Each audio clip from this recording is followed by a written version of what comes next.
Wunderbar films NOC கொடுக்காம 2 வருஷமா இவ்வளோ நாள் போராடிட்டு இருந்தோம்.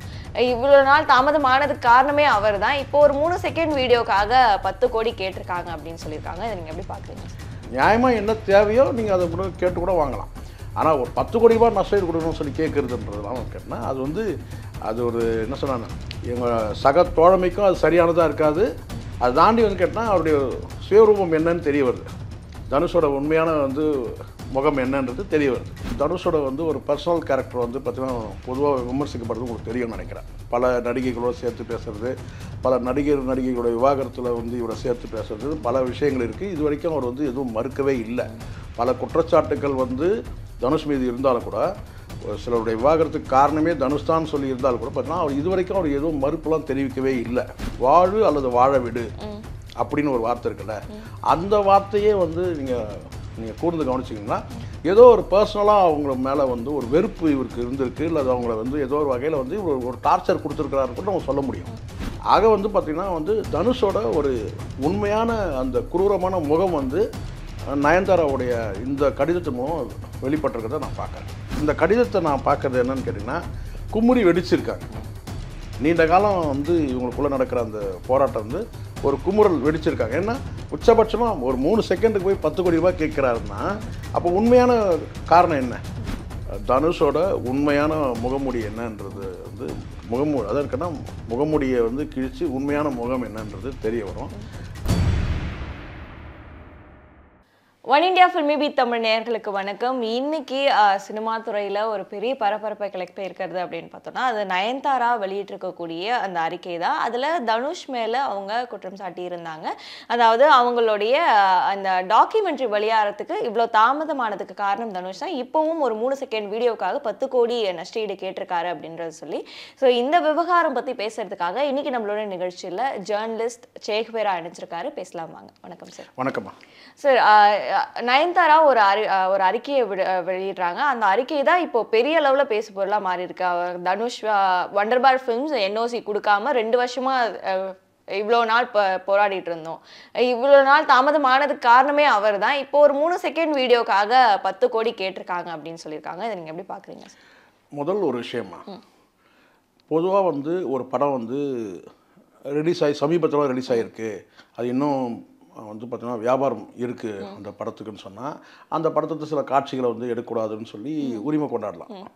இப்போ வந்து தனுஷ் வந்து பார்த்திங்கன்னா அந்த நானும் ரவுடின்ற படம் கிட்டத்தட்ட 10 வருஷம் மேலே ஆயிடுச்சு. அதில் இவங்க பார்ட்டிசிபேட்டாக இருந்திருக்கிறாங்க. இவங்க வந்து கதாநாயகியாக நடிச்சிருக்கிறாங்க. அவருடைய கணவர் வந்து இயக்குனராக இருந்திருக்கிறாங்க. அப்போ தயாரிப்பாளர்ன்ற அந்த உரிமை வந்து தனுஷ்க்கு இருக்குது, அதை யாரும் நம்ம மறுக்கலை. சரிங்களா? முழு உரிமை அவருக்கு இருக்க தான் செய்யுது ஒரு தயாரிப்பாளர். ஆனால் ஒரு தோழமையோடு நடித்த ஒரு நடிகை, ரெண்டாவது நீங்கள் அந்த படம் வந்து ஒரு 10 வருஷம் ஆயிடுச்சு, அவங்க ஒரு சென்டிமெண்ட்டுக்காக ஏதோ ஒருக்காக ஒரு பாடல் காட்சி அவங்க கேட்குறாங்கன்னு வச்சுங்களேன், நீங்கள் அது தோழமையோடு கொடுக்கலாம், அதில் ஒன்றும் இது இல்லை. சரி, அதை தாண்டி நீங்கள் இல்லை இதில் வந்து அவங்க வியாபாரம் பண்ணுறாங்க, அவங்க வந்து ஒரு டாக்குமெண்ட்ரி எடுத்தாலும் கூட அதுவும் கூட ஒரு நெட்ஃப்ளிக்ஸோ இல்லை வேறு ஏதோ ஒரு ஓடிடி கொடுக்கும்போது அதில் அவங்க பணம் பார்க்குறாங்கல்ல, அப்போ ஏன் நான் கேட்கக்கூடாதுன்னு சொல்லி ஒரு தார்மீக, நான் ரொம்ப நியாயமாக பேசணும்னு நினைக்கிறேன். சரிங்களா? அப்போ வந்து நீங்கள் கேட்கலாம். என்னன்னு கேட்டால் எனக்கு ஒரு பங்களிப்பு கொடுங்க, என்னுடைய பாடல் நீங்கள் பயன்படுத்துகிறீங்க, அது எந்த 3 செகண்ட்ஸாக இருக்கட்டும், 3 நிமிஷமாக இருக்கட்டும், 3 மணி நேரமாக இருக்கட்டும், நீங்கள் வந்து பயன்படுத்திக்கிறீங்கன்னா அதுக்கான வந்து தொகையை கொடுங்கன்னு ஒரு நியாயமான தொகையை கேட்குறதுல தப்பு இல்லை. ஆனால் உங்களுக்கு வந்து அந்த பாடல் காட்சியோ அது வந்து எதையும் நீங்கள் பயன்படுத்தவே கூடாதுன்றதுக்காகவே நீங்கள் வந்து ஒரு 10 கோடி ரூபாய் வரைக்கும், அது 3 செகண்ட்ஸுக்கெல்லாம் 10 கோடின்றதுலாம் உங்களுக்கு நல்லா தெரியும். மீடியாவில் இன்றைக்கி சோஷியல் மீடியாவில் வந்து சகஜமாக வந்து சாதாரணமாக நான் சொல்லக்கூடியது வந்து கேட்டால் சோஷியல் மீடியாவது வந்து ஒரு என்ன சொல்கிறது ஒரு லீகலாக ஒரு கட்டமைப்பு இருக்குது. அதை தாண்டி வந்து நீங்கள் டிக்டாக்லலாம் வந்து பயன்படுத்தலாம் நம்ம பார்க்குறோம், எவ்வளோ இருக்குது. ஸோ இதை வந்து ஒரு காப்பியை வந்து ஒரு உரிமையாக கேட்குறது, எனக்கு இது நஷ்டஈடு வேணும்னு சொல்லி கேட்குறதுலாம் கொஞ்சம் அதீதமானது. அந்த வகையில் நான் அந்த அறிக்கையை முழுசாக படிக்கும்போது ஈகோ பிரச்சனைகள் இருக்கலாம், தனிப்பட்ட முறையில் ஒவ்வொருத்தரும் ஈகலாம். அது உட்காந்து பேசின்னு கேட்டால் அதுக்கு என்ன உங்களுக்கு நியாயமாக என்ன தேவையோ நீங்கள் அதை கூட கேட்டு கூட வாங்கலாம். ஆனால் ஒரு 10 கோடி ரூபாய் நஷ்டஈடு கொடுக்கணும்னு சொல்லி கேட்குறதுன்றதுலாம் கேட்டால் அது வந்து அது ஒரு என்ன சொன்னாங்க எங்கள் சக தோழமைக்கும் அது சரியானதாக இருக்காது. அதை தாண்டி வந்து கேட்டால் அவருடைய சுயரூபம் என்னன்னு தெரிய வருது. தனுஷோட உண்மையான வந்து முகம் என்னன்றது தெரிய வருது. நயன்தாரா அந்த அறிக்கையில குறிப்பிட்டிருந்தாங்க, பர்சனல் வெஞ்சன்ஸ்னால தான் நயன்தாரா மற்றும் அவங்களுடைய கணவர் மேல இருக்கக்கூடிய பர்சனல் வெஞ்சன்ஸ்னால தான் தனுஷ் இந்த மாதிரி பண்றாரு அப்படின்னு சொல்லியிருக்காங்க. அவங்க மேல தனுஷ்க்கு என்ன பர்சனல் இல்லை வெஞ்சன்ஸ்? அந்த படம் வந்து 400 அடி தான். அந்த படத்தை தான் முதல்ல அவங்களுக்கு ஒரு காதல் அவங்களுக்குள்ள உருவாகி இருக்கு. யாருக்கு? விக்னேஷுக்கும் வந்து நயன்தாராவுக்கும். அது இவருக்கு வந்து ஒரு ஒரு பொறாமையாக கூட இவருக்கு இருந்திருக்கலாம்.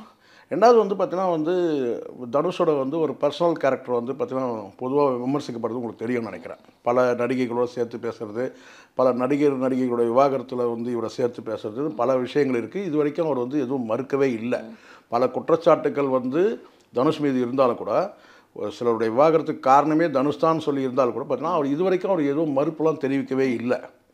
ஆமானும் சொல்ல, இல்லைன்னு சொல்லலை. இப்படி ஒரு பார்வை இருக்கும்போது கேட்டால் அப்போ இவங்க சொல்லக்கூடிய அந்த குற்றச்சாட்டு வந்து கொஞ்சம் வலுவடையுது. ஏதாவது தனிப்பட்ட முறையில் இவங்க வந்து இன்னும் ஒரு வார்த்தை நீங்கள் கவனிச்சிங்களான்னு தெரில சோனியா, வாழு அல்லது வாழ விடு அப்படின்னு ஒரு வார்த்தை இருக்குல்ல, அந்த வார்த்தையே வந்து நீங்கள் கூர்ந்து கவனிச்சிங்கன்னா ஏதோ ஒரு பர்சனலாக அவங்கள மேலே வந்து ஒரு வெறுப்பு இவருக்கு இருந்திருக்கு, இல்லை அவங்கள வந்து ஏதோ ஒரு வகையில் வந்து இவர் ஒரு டார்ச்சர் கொடுத்துருக்கிறாருன்னு கூட அவங்க சொல்ல முடியும். ஏன்னா அந்த வார்த்தை சொல்கிறாங்களே, வாழு அல்லது வாழ விடுனா என்ன, ஒன்று நீ வாழு என்னை வாழ விடு அப்படின்னு தான் சொல்கிறது. இப்படியும் நம்ம எடுத்துக்கலாம். நீங்களும் நல்லா இருங்க, மற்றவங்களும் நல்லா இருக்க வைங்க அப்படின்னா நம்ம எடுத்துக்க முடியும். அதே சமயத்தில் நீ உன்னுடைய வாழ்க்கையில் வாழு, என்னுடைய வாழ்க்கையில் என்னை வாழ விடு அப்படின்னு எடுத்துக்க முடியும். எப்படி? ரெண்டு விஷயம் இருக்குது. வாழு அல்ல வாழ விடுன்னு சொன்ன மீனிங் என்னென்னா, நீங்களும் நல்லா இருங்க, என்னையும் நல்லா இருக்க விடுங்க. அதே மாதிரி கேட்டால் நீங்கள் உங்கள் வாழ்க்கையில் வாழுங்க, என்னுடைய வாழ்க்கையில் என்னை வாழ விடுங்க அப்படின்னும் பொருளாகுது. ஆக வந்து பார்த்திங்கன்னா வந்து தனுஷோட ஒரு உண்மையான அந்த குரூரமான முகம் வந்து நயன்தாராவுடைய இந்த கடிதத்தின் மூலம் வெளிப்பட்டிருக்கிறத நான் பார்க்குறேன். இதில் தனுஷே சொல்லியிருந்தாரு ஒரு இன்டர்வியூவில், அந்த எதிர்நீச்சல் பாடலுக்கு நயன்தாரா ஆடும்போது அவங்க சம்பளமே வாங்காமல் தான் ஆடிருக்காங்க. ஸோ அவரே அப்படி சொல்லும்போது அவரையே வந்து இப்போது இல்லை அதுதான் இப்போ உங்களுக்கு புரியுதுங்களா, அன்னைக்கு உள்ள சூழல், அன்னைக்கு நட்பு முறையில் அதுதான் அந்த அம்மா சொல்லுது. அது இந்த கடிதத்தை நான் பார்க்குறது என்னன்னு கேட்டிங்கன்னா, குமுறி வெடிச்சிருக்காங்க. நீண்ட காலம் வந்து இவங்களுக்குள்ளே நடக்கிற அந்த போராட்டம் வந்து ஒரு குமுறல் வெடிச்சிருக்காங்க. ஏன்னா உச்சபட்சமாக ஒரு 3 செகண்டுக்கு போய் 10 கோடி ரூபாய் கேட்குறாருன்னா அப்போ உண்மையான காரணம் என்ன, அதை நம்ம பார்க்குறோன்னு. அது அவங்க சொல்லலை, வெளிப்படையாக அவங்க சொல்லணும்னா சொல்லியிருக்கலாம். கேட்டால் இவருக்கு வந்து தோழமையோடு இருக்கும்போது வந்து ஒரு பாடல் காட்சிக்கு அவங்க நடித்து கொடுத்துருக்குறாங்க. அன்றைக்கி அதுக்கு இப்போது அவங்க இப்போ கேட்குறாங்க, நஷ்டீடு கேட்டாங்கன்னா என்ன ஆகும்? அவங்க ஊதியமே வாங்கலைன்றதுக்கு வாங்கினாங்கிறதுக்கு உங்ககிட்ட எந்த ரெக்கார்டும் இருக்க போகிறது. இன்றைக்கி அவங்க கூட கிளைம் பண்ண முடியும். இப்போ உங்களுக்கு ஒரு சின்ன ஒரு விஷயம் ஞாபகப்படுத்துகிறேன். உங்களுக்கு கௌதமி வந்து லிவிங் டுகெதரில் இவங்களோட இருந்தாங்கன்னு சொல்லி தகவல் இருக்குன்னு தெரியும் உங்களுக்கு. கமலை விட்டு பிரிஞ்சு போயிடுறாங்க. பிரிஞ்சு போயிட்ட பிறகு அவருக்கு ஒரு நோட்டீஸ் ஒன்று அனுப்புகிறாங்க. என்ன நோட்டீஸ்னா, நான் இத்தனை படத்துக்கு உங்களுக்கு காஸ்டியூம் டிசைனராக நான் இருந்திருக்கிறேன், எனக்கு வந்து இவ்வளோ செட்டில்மெண்ட் பண்ணணும், கமல் பண்ணார் அப்படின்னு ஒரு தகவல் இருக்குது. வாழும்போது வாழ்ந்துட்டாங்க லிவிங் டுகெதர், அப்போது ஃப்ரீயாக பண்ணிட்டாங்க. பிரிஞ்சு போன போது இத்தனை படத்துக்கு நான் வந்து காஸ்டியூம் டிசைனராக இருந்திருக்கேன், எனக்கு இவ்வளோ வந்து அதுக்கான பேமெண்ட் வேணும்னு சொல்லி அது கேட்டு அவருக்கு கேட்டாங்க. அதுக்கப்புறம் அவங்களுக்குள்ள ஒரு செட்டில்மெண்ட் ஆச்சுன்னு கூட ஒரு தகவல் இருக்குது. நல்லா இருக்கும்போது, சகஜமாக இருக்கும்போது சேர்ந்து பண்ணிட வேண்டியது, ஒரு பிரிவுன்னு வரும்போது அப்போ வந்து இதை கேட்க வேண்டிய சூழ்நிலை வரும். ஆனால் இப்போவும் கூட நான் நயன்தாரா வந்து அதை கிளைம் பண்ண மாதிரி எதுவுமே தகவல் இல்லை. அதனால தான் நான் சொல்ல கேட்டேன்னா, ஒரு சினிமாவில் நடிக்கும்போது ஒரு தோழமையோடு செய்யக்கூடியது ஒன்று இருக்குல்ல. நீங்கள் சம்பளத்துக்கே நீங்கள் வேலை செஞ்சால் கூட தோழமையோடு செய்யக்கூடியதுன்னு ஒன்று இருக்குது. இல்லை அது வந்து ஒரு இதை விட்டு கொடுத்து போயிடலாம். இதில் வந்து நான் பார்க்குறேன், நான் முழுமையாக அந்த கடிதத்தை ஒரு லைனும் படித்தேன். அதில் வந்து பார்த்திங்கன்னா அவங்க வந்து எதுவுமே வந்து அவங்க வந்து ஒரு காழ்ப்புணர்வோட ஒரு வெறுப்புணர்வில் இவர் மேலே ஒரு விரோதம் இருக்குது, அதை வெளிப்படுத்தலை, குமுறலை கொட்டியிருக்காங்க. அதுதான் நான் பார்க்குறேன். நயன்தாரா அந்த அறிக்கையில் குறிப்பிட்டிருந்தாங்க, நானும் ரவுடிதாம் படம் வரும்போதே தனுஷ்க்கு அது வந்து பெரிய அளவில் பிடிக்கல, எங்களை பற்றியே அவர் தப்பாக பேசினது எங்கள் காதுக்கே வந்தது. அதே மாதிரி ஃபிலிம்ஃபேர் அவார்டு வந்தப்போ அவங்க பேசினது பற்றியும் சொல்லியிருந்தாங்க. பட் ஆனால் ஃபிலிம்ஃபேர் அவார்ட் மேடையில் நயன்தாராவே தான் தனுஷ்க்கு நன்றி சொல்கிறாங்க. அதாவது நானும் ரவுடிதான்ற ஒரு படத்தை இனிஷியேட் பண்ணதுக்கு தனுஷ்க்கு தான் முதல்ல நன்றி சொல்லணும். அதே மாதிரி நான் மன்னிப்பும் கேட்டுக்கிறேன், ஏன்னா அந்த படத்தில் என்னோட நடிப்பு தனுஷ்க்கு பிடிக்கல அப்படிங்கிறதையும் அவங்க தான் பொது மேடையில் வந்து சொல்கிறாங்க. இப்போ அந்த அறிக்கையில் இதை குறிப்பிட்டு சொல்றதுக்கான காரணம் இல்லை, இந்த படத்தில் இவங்க வந்து கமிட் ஆகும்போது இவங்களுக்குள்ள அந்த லவ் ஸ்டார்ட் ஆகிருக்கு. யாருக்கு? விக்னேஷ்க்கு தான். அது வந்து தனுஷ்க்கு வந்து பார்த்திங்கன்னா ஒரு வெறுப்புணர்வை ஏற்படுத்தியிருக்கு, அல்லது வந்து அந்த படம் தாமதம் ஆகிருக்கலாம். அந்த படம் தயாரிப்பில் என்ன நடந்ததுன்றது அவருக்கு தான் தெரியும், தயாரிப்பாளருக்கு தெரியும், அவங்களுக்கு தெரியும், அந்த யூனிட்டில் இருக்குன்னு தெரிய வந்திருக்கலாம். ஆனால் அப்போவே வந்து தனுஷ் வந்து உள்ளுக்குள்ளே வந்து ஒரு பொறுமை ஆரம்பிச்சிட்டாரு. அது எதனுடைய வெளிப்பாடாக இருக்கும், ஒரு வேளை வந்து நயன்தாரா மீது உள்ள இவருக்குள்ள ஒரு ஈடுபாடு காரணமாக கூட அது இருக்கலாம்னு பரவலாக வந்து சினிமா வட்டாரத்தில் பேசுனதா தகவல் இப்போ சொல்கிறாங்க இன்றைக்கி கூட நான் கேட்கும்போது.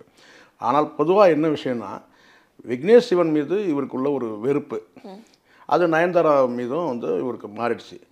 நான் என்ன சொல்கிறேன்னா, இது எல்லாம் பழசு எல்லாம் முடிஞ்சிச்சு. ஒரு 10 ஆண்டு காலம் முடிஞ்சு போன ஒரு படத்துலேருந்து ஒரு காட்சியை பயன்படுத்திக்கிறாங்க. ஒரு காட்சி கூட கிடையாது, ஒரு வரிகளை வந்து பயன்படுத்துகிறாங்க, அதுவும் செகண்ட்ஸில். அதுக்கு நீங்கள் இப்படி வன்மத்தை இப்படி கொட்டுற மாதிரி வந்து ஒரு 10 கோடி கேட்குறதுன்னு கேட்டினா, அது வந்து பார்த்திங்கன்னா அது பர்சனல் வெஞ்சன்ஸுன்றது அது எடுத்துக்க முடியுமா, எடுத்துக்க முடியாது. யார் வேணாலும் எடுத்துப்பாங்க. இது தனிப்பட்ட முறையில் தான் ஒரு பிரச்சனை. உண்மையிலேயே அவர் என்ன நஷ்டமாயிட்டார், என்ன லாஸ் ஆகிட்டார், அந்த படம் இதை மறுபடியும் ஓட போதா, அதுக்கு வாய்ப்பே இல்லை. அப்படிங்கும்போது கேட்டால் இது தோழமையோடு விடாமல் அதுக்கு வந்து அவங்கள துரத்துறது, இல்லை வந்து பார்த்தீங்கன்னா வந்து ஒரு என்ன கேட்டால் அவருக்கு இடையூறு பண்ணுறது, நீங்கள் அதை வெளியிடக்கூடாதுன்னு கேட்டால் அவங்களுடைய என்ன கேட்டால் ஒரு வகையான அவங்களுடைய உணர்வில் வந்து பார்த்தீங்கன்னா இவர் புண்படுத்துகிற செயல் தானே இது. அதை தாண்டி வேறு என்ன இருக்க முடியும்? இல்லை இவர்கிட்ட பணம் இல்லையா? இப்போ 10 கோடி வந்து முதல்ல கொடுக்க முடியுமா? முதல்ல அந்த ஒரு 3 செகண்ட்ஸ். அப்போது நீங்கள் பணம் கூட உங்களுக்கு பிரச்சனை கிடையாது. நியாயமாக நீங்கள் பாதிப்புனா நீங்கள் இவ்வளோ பெரிய தொகையை கேட்க மாட்டீங்க. உண்மையிலே பாதிப்பு இருக்குன்னா எனக்கு இவ்வளோ ஃபண்டு கொடுத்துருங்கம்மா, நீங்கள் யூஸ் பண்ணிக்கோங்க அப்படி சொல்லலாம். ஆனால் அது நோக்கம் நீங்கள் பயன்படுத்தவே கூடாதுன்றது நோக்கம் உங்களுக்கு. அப்போ உங்களுக்கு வந்து டிஸ்டர்ப் பண்ணணுன்றது தான் அதுதான் நான் சொல்லலாம். அவங்களுக்கு வந்து அதனால தான் அவங்க வரிகளை சில வரிகள் அவங்க சொல்கிறது கேட்டால், நீங்களும் சந்தோஷமாக எங்களையும் சந்தோஷமாக இருக்க விடுங்க அப்படின்னு சொல்கிறது தான் அந்த அர்த்தம். அந்த வாழ விடுன்றது. அதே சமயத்தில் உங்களுடைய உண்மையான முகம் என்ன தெரியுது, நீங்கள் மேடையில் பேசுகிற மாதிரி நீங்கள் நடந்துக்கிறது இல்லைன்னு சொல்கிறாங்க. அதனால் வந்து பார்த்தீங்கன்னா அன்னன்னைக்கு உள்ள காலங்கள் கடந்து இப்போ இந்த கடந்த 2 வருஷமாக இவங்களுக்குள்ள வந்து மோதல் அதிகமாக உள்ளுக்குள்ளேயே இருந்திருக்கு. இப்போ இவர் நோட்டீஸ் கொடுத்து ஏதாவது வெளியே தெரியுமா? இந்த கடிதம் பகிரங்கமாக அவங்க வெளியிட்ட பிறகு தான் நமக்கு தெரியுது. இது கூட அவங்க வெளியிட்டது வந்து ஒரு அட்வொகேட் நோட்டீஸ்லாம் கிடையாது, ஒரு லீகல் நோட்டீஸ் கிடையாது. அது ஆக்சுவலாக அவங்களுடைய மனசு வந்து குமுறலை கொட்டி இருக்கிறாங்க. அது என்னன்றது வெளியே தெரியட்டும் அப்படின்றதுக்காக பண்ணியிருக்காங்க.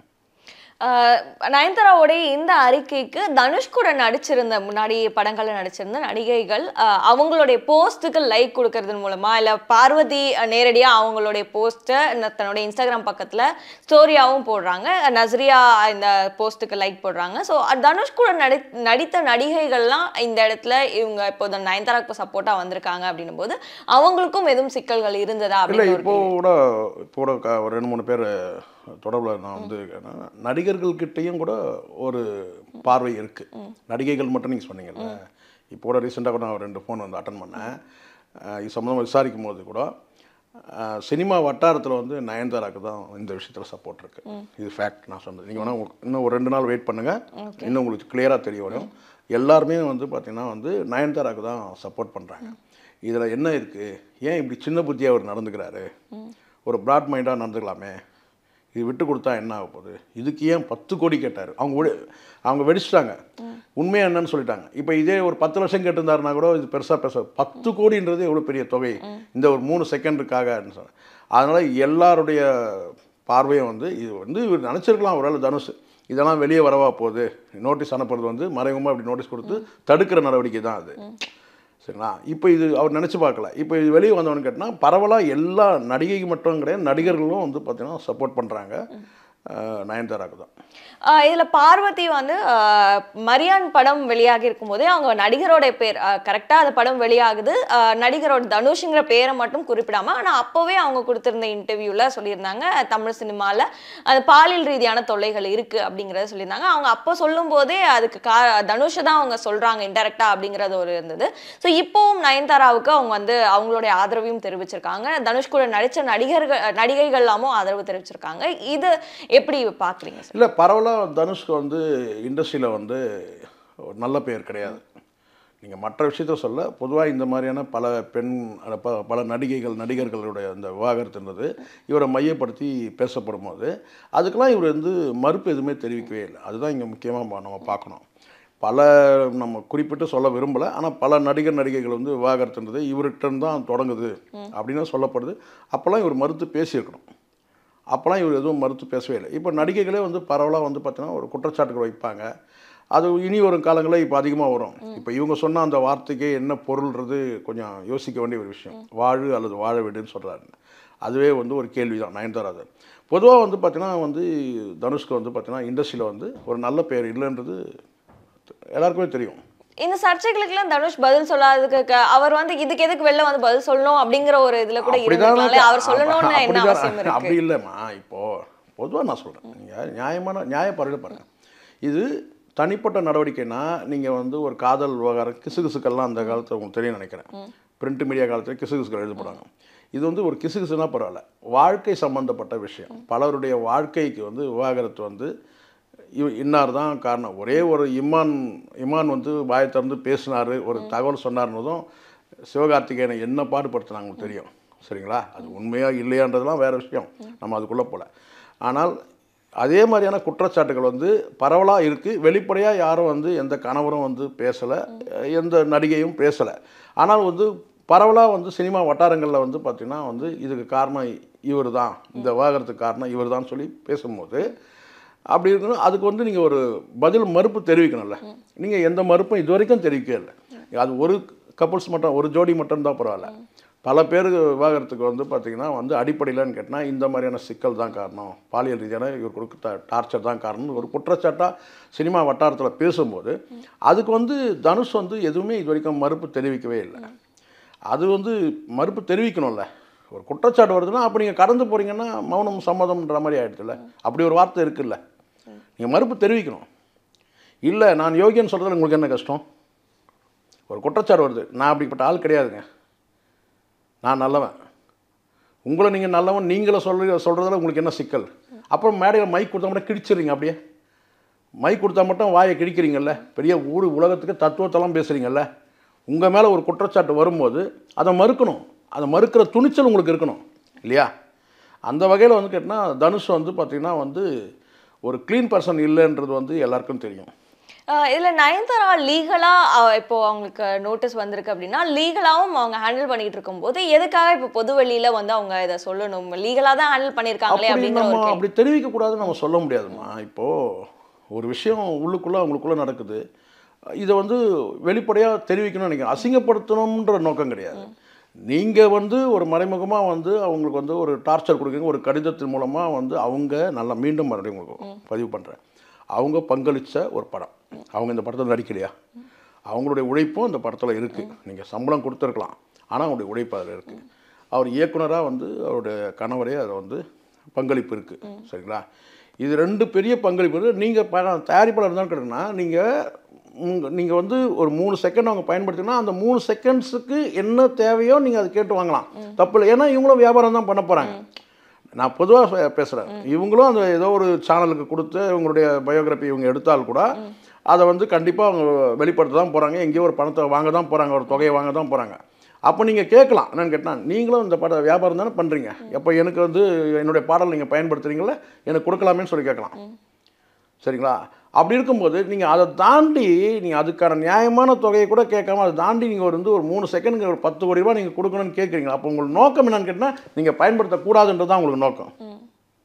அதை நீங்கள் நேரடியாக சொல்லலாம், நீங்கள் வந்து பயன்படுத்தக்கூடாதுன்னு. இப்போ நீங்கள் அதை வந்து அதை சேர்த்த பிறகு நீங்கள் அதுக்கு ஒரு நஷ்டஈடு கேட்குறது, அதுக்கப்புறம் அவங்க அதை நீக்கிட்டணும் சொல்கிறாங்க. சரிங்களா? இங்கே சிக்கல் வந்து அதுதான், அணுகுமுறையில் தான் சிக்கல். ஒரு நியாயமான அணுகுமுறை இல்லை, ஆனால் தான் ஆதரவும் இல்லை தனுஷ்க்கு.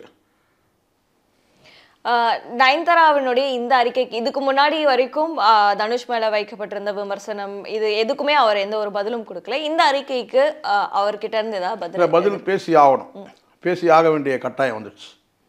இது வரைக்கும் அவர் மௌனமாக மற்ற விஷயங்கள் கடந்து போயிருக்கலாம். இது வந்து பரவலாக வந்து பலரும் பேசுவாங்க இல்லையா? அவன் வந்து அவர் இதுக்கு விளக்கம் தரணும்ல, எதுக்காக 10 கோடி கேட்டாருன்றது அந்த விளக்கம் தரணும்ல. நீங்கள் தயாரிப்பாளர் தான், நான் இப்போவும் நான் சொல்கிறேன், உங்களுக்கு உரிமை இருக்குது கேட்குறதுக்கு. ஆனால் ஒரு தோழமையோடு நடித்த ஒரு நடிகை, பல படங்களில் உங்களோட நடித்த நடிகை, இதில் வந்து பார்த்தீங்கன்னா ஒரு குறிப்பிட்ட ஒரு 3 செகண்டுக்கு நீங்கள் அந்த பாடலை அவங்க பயன்படுத்திக்கிறாங்க. அதுவும் அந்த படத்துலேயும் அவங்க நடிச்சிருக்கிறாங்க. அவருடைய கணவர் வந்து இயக்குனராக இருக்கும்போது ஒரு தோழமையோடு நீங்கள் விட்டு கொடுத்து போகக்கூடிய ஒரு விஷயத்தை ஏன் வந்து இந்த அளவுக்கு ஆகணும்? அப்போ உங்களுக்கு தனிப்பட்ட அவங்க சொல்கிறது சரி, தனிப்பட்ட முறையில் நீங்கள் வந்து அவங்க சொல்கிறாங்க இல்லையா, ஷூட்டிங் ஸ்பாட்டில் வந்து நீங்கள் எப்படி நடந்துக்கிறீங்கன்றதெல்லாம் தெரியும், இன்னும் பல விஷயங்கள் சொல்கிறாங்க, இனி அடுத்தடுத்து வெளியே வரும். அப்போது இங்கே வந்து தனுஷ் பேசி ஆகணும், விளக்கம் தரணும்ல. தனுஷ் தான் 400 ரவுடிதாங்கிற ஒரு படத்தையே தயாரிக்கிறாரு. அப்படி இருக்கும்போது அதில் நடித்த நடிகராக இருக்கட்டும் இல்லை இயக்குனராக இருக்கட்டும் அவங்க மேலே அவருக்கு என்ன கோபம் இருக்கிறது? இருக்க போகுது? கோபம்னா இவங்களுக்கு தான் சொல்கிறேம்மா. இப்போ நீங்கள் கேட்டதுனால நான் வெளிப்படையாக சொல்கிறேன். பொதுவாகவே நடிகைகளுக்கு வந்து ஒரு புதுசாக ஒரு நடிகை வராங்கன்னு வச்சு, இப்போ உதாரணத்துக்கு நீங்கள் அமலா எடுத்துங்க.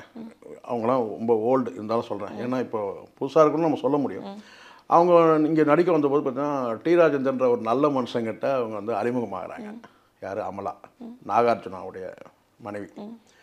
அதுக்கு பிறகு வந்து இங்கே வந்து அவங்களுக்கு யாரும் துணை யாரும் கிடையாது. அவங்க லோன்லியாக தான் இருந்திருக்கிறாங்க. ஆனால் இங்கே வந்து ஒரு ஆண் துணை இல்லாதனால அவங்க அறிமுகமாகிறது நல்ல இயக்குனர், ரொம்ப வந்து ஒழுக்கமான ஒரு இயக்குனர் டி ராஜேந்திரன் தான் அறிமுகம். ஆனால் அதுக்கு பிறகு வந்து அடுத்தடுத்து படங்களில் அவங்க வந்து பார்த்திங்கன்னா ஒரு சேஃப்டி இல்லாத ஒரு சூழல் ஆகிடுது பல படங்கள் இவங்க நடிக்கும்போது. அப்போ தான் அவங்க வந்து ஆந்திராவுக்கு தெலுங்கு படத்தில் நடிக்க போகிறாங்க. அப்போ அவருடைய கணவராக வந்து நாகார்ஜுனா வந்து 2வது திருமணம் பண்ணிக்கிறாங்க. அப்படியே செட்டில் ஆகிட்டாங்க. இங்கே வந்து பல நடிகைகளுக்கு வந்து பார்த்திங்கன்னா இங்கே பின்னணி இல்லைன்னு வச்சுக்கோங்களேன். ஒரு ஆண் துணை இல்லை அப்படின்னு சொன்னால் இவனுங்க இஷ்டத்துக்கு பூந்து விளையாடுவானுங்க. நான் சொல்லக்கூடிய வந்து தனுஷை தனுஷ் மாதிரியான பலர் இருக்காங்க இல்லையா, அவங்களுக்கு வந்து இவங்களுக்கு யாரும் வந்து கேட்பார்ல, துணை இல்லைன்னு சொன்னால் அவங்கள இஷ்டத்துக்கு வந்து இவங்க பயன்படுத்துகிற அந்த அட்ஜஸ்ட்மெண்ட் உட்பட பல விஷயங்களுக்கு அவங்க பயன்படுத்திக்கிறாங்க. இது வந்து காலகாலமாக நடக்குது. அதனாலேயே சில பேர் வந்து கேட்டிங்கன்னா வந்து தனக்கு வந்து ஒரு ஆண் துணையாக வச்சுக்கிறதுன்றது இயல்பாக நடக்குது. யாராவது உங்கள் சொந்த பந்தங்கள் இல்லைன்னா கூட யாராவது ஒரு நடிகருக்கு பின்னாடியோ இல்லை ஒரு இயக்குனர் பின்னாடியோ அவங்க வந்து ஒரு தற்காப்புக்காக ஒரு பாதுகாப்புக்காக இல்லைன்னா இவங்க வந்து இவனுக்கு இஷ்டத்துக்கு வந்து அப்யூஸ் பண்ணுவாங்கன்றது கடந்த காலத்தில் இருக்குது. அந்த மாதிரி வந்து கேட்டினா இப்போ இவருக்கு என்னென்னு கேட்டால் இவங்களுக்கு வந்து தனக்கு கீழே இப்போ இருக்கிற நான் தனுஷ் மாதிரி பல முன்னணி நடிகர்கள் அவங்களாம் கேட்டால் ஒரு படத்தில் வந்து ஒரு நடிக்கிறாங்கன்னா தொடர்ச்சியாக அந்த நடிகைகளை வந்து இவங்க வந்து அடுத்தடுத்த படங்களில் பயன்படுத்திக்கிறதுக்காக அதுக்கான வேலைகளை செய்வாங்க. வேறு படத்தில் வேறு யார் கூட நடிக்கக்கூடாதுன்ற அந்த கண்டிஷன்லாம் போடுறவங்களாம் இருக்கான். என் படத்தை நீ நடிக்கிறியா, அதுக்கு பிறகு வந்து வேறு எந்த படத்தை நீ கமிட் ஆகக்கூடாது, இந்த படம் முடிகிற வரைக்கும் இந்த முடிஞ்ச பிறகு நான் இன்னொரு 2 படம் நான் வந்து நடிக்க போகிறேன், அதுலேயும் நான் கதாநாயகி போடுறோமோ நீங்கள் வேறு யாருக்குன்னு நடிக்க, அந்த மாதிரியான கண்டிஷன் போடுற நடிகர்லாம் இருக்கிறாங்க. சரிங்களா? அந்த மாதிரி ஒன்று கேட்டிங்கன்னா இப்போது வந்து நயன்தாரா பொறுத்த வரைக்கும் கேட்டிங்கன்னா இவருக்கு வந்து அந்த படம் இயக்கும் போது அவங்களுக்குள்ளே ஏற்பட்ட அந்த கெமிஸ்ட்ரி இருக்குது இல்லையா, விக்னேஷ்க்கு நயன்தாராக்கு. அப்படி இருக்கும்போது அது வந்து இவருக்கு ஒரு வெறுப்பாக கூட இருந்திருக்கலாம். யாருக்கு? தனுஷ்க்கு தனிப்பட்ட முறையில். அதனால் அவர் அங்கே இருக்கிற யூனிட்டில் இருக்கிறவங்க கிட்ட கூட வந்து பார்த்தீங்கன்னா பல தகவல்கள் கேட்குறாருன்ற மாதிரி கூட தகவல் இருக்குது. கேட்டு வந்து கேட்டாங்க அவங்க எங்கே போகிறாங்க, எங்கே வராங்க, இந்த மாதிரி தகவல்லாம் வந்து கேட்டிருக்காரு. சின்ன புத்தியாக நடந்துட்டு இருக்கிறாங்கன்றது தான் தகவல் தனுஷ். நிச்சயமா சார். நயன்தாராவினுடைய அறிக்கை இப்போ வந்து சினிமா துறையிலேயே ஒரு பெரிய பரபரப்பை ஏற்படுத்தியிருக்கு. இதுக்கு தனுஷ் பதில் கொடுப்பாரா இல்லையாங்கிறத இந்த நயன்தாரா இந்த விஷயத்தில் நான் சொல்கிறேன்னா தனுஷோட உண்மையான முகமூடி என்னன்றது வந்து அதற்கான முகமூடியை வந்து கிழித்து உண்மையான முகம் என்னன்றது தெரிய வரும். பொதுவாக நான் சொல்லக்கூடியது நான் சொல்கிறேன், நான் வந்து ஒரு கருத்தாக நான் சொல்கிறேன்றது இல்லை, பரவலாக வந்து பார்த்தீங்கன்னா நடிகைகள் வந்து பேசணும். இப்போ இவங்க ஒரு அறிக்கையின் மூலமாக பேசியிருக்காங்கல்ல, அது மாதிரி பல நடிகைகள் வந்து பார்த்திங்கன்னா கஷ்டப்படுற நடிகைகள், கஷ்டப்பட்ட நடிகைகள், இந்த நடிகர்களால் வந்து துன்பப்படுற வந்து நடிகைகள் பேசணுன்ற நான் பேசினா தான் வந்து அட்லீஸ்ட் அடுத்து வர ஜென்ரேஷன் வராங்க இல்லையா நடிகைகள், அவங்களுக்கு ஒரு பாதுகாப்பு இருக்கும். இப்போ ஒரு அறிக்கையின் மூலமாக இவங்களுக்கு உள்ள அந்த கஷ்டத்தை இவங்க பேச ஆரம்பிச்சிருக்காங்க நயன்தாரா. உடனே நயன்தாரா யோக்கியமா அது யோக்கியமானு சில பேர் கேட்பான். ஆமாம், இதுக்கே நம்ம போகவே இல்லை. ஆனாலும் ஒரு கஷ்டம் இருக்குது, அந்த கஷ்டத்தை துணிச்சலாக வந்து ஐயோ பெரிய ஸ்டார் இவர் நம்ம எதிர்த்து பேசினா அதுக்கப்புறம் நமக்கு வந்து பட சான்ஸே கொடுக்க மாட்டார், அவங்க மாமனார் பெரிய சூப்பர் ஸ்டாரு, இப்படியெல்லாம் பார்த்து பல நடிகைகள் வந்து பேச மறுக்கிறாங்க. பொதுவாக பேசணுன்ற நான் பேசினா தான் அடுத்து வர நடிகைகளுக்காக ஒரு பாதுகாப்பு இருக்குன்றாங்க. இப்போ நயன்தாரா விட்டுருக்கக்கூடிய இந்த அறிக்கையினாலுமே அவங்க தனுஷ் மேல ஒரு குற்றம் சாட்டி இருக்குது, இது நயன்தாராவோட கெரியரையுமே பாதிக்கும் அப்படிங்கிற ஒரு விமர்சனங்களையும் பார்க்க முடியுது. நிச்சயமா வந்து இப்போ என்னன்னா இப்போ சினிமாவில் இப்போ இது மாதிரி ஒரு குற்றச்சாட்டு சொல்லும்போது தனுஷ் வட்டாரங்கள், அவரும் ஒரு ப்ரொடியூசராக இருக்கிறாரு, அவர் வட்டாரத்தை சார்ந்தவங்க அந்த மாதிரி வந்த புதுசாக ஒரு படம் இன்னும் ஏக்கே முடிக்கலை. யார்? அந்த விஜயோட மகன் இருக்குன்னா ஜேசன் சஞ்சய். இப்போ தான் எங்கள் அப்பா கூட யாரெல்லாம் நடித்தவங்க, எங்கள் அப்பா கூட யாரெல்லாம் கிராஃப்டில் வேலை செஞ்சாங்க அவங்களாம் வரக்கூடாதுங்கிறான். இது எப்படி இருக்குது? அப்பனுக்கும் பிள்ளைக்கும் ஏகப்பட்ட பிரச்சனை ஏதோ இருக்குதுன்னு வச்சுங்களேன். ஆனால் எங்கள் அப்பா கூட யாரெல்லாம் வேலை செஞ்சாங்களோ அவங்களாம் வரக்கூடாதுன்னு. 24 கிராஃப்டில் வந்து பார்த்தீங்கன்னா இப்போ ஒரு கேமராமேன் இருக்கிறாங்க, இல்லை எடிட்டர் யார் வேணா இருக்கலாம். 24 கிராஃப்டில் சினிமான்றது கடல் இல்லையா?